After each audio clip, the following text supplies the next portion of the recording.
Washington میں وزیر اعظم شہباز شریف کی امریکی وزیر خارجہ مارکو روبیو سے ملاقات ہوئی۔ غزہ امن بورڈ اجلاس کے موقع پر دو طرفہ تعلقات، امن منصوبے اور دہشت گردی کے خلاف تعاون پر تفصیلی تبادلہ خیال کیا گیا۔ واشنگٹن میں ہونے والی ملاقات میں نائب وزیر اعظم اور وزیر خارجہ اسحاق ڈار بھی شریک تھے۔ وزیر اعظم شہباز شریف نے امریکی صدر اور وزیر خارجہ مارکو روبیو کو غزہ امن بورڈ کے افتتاحی اجلاس پر مبارکباد دی اور غزہ امن منصوبے پر عمل درآمد کے لیے پاکستان کے تعاون کے عزم کا اعادہ کیا۔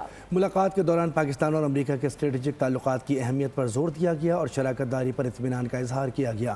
دونوں رہنماؤں نے دو طرفہ تجارت اور معاشی سرگرمیوں میں اضافے جبکہ دہشت گردی کے خلاف تعاون کو مزید مضبوط بنانے پر اتفاق کیا۔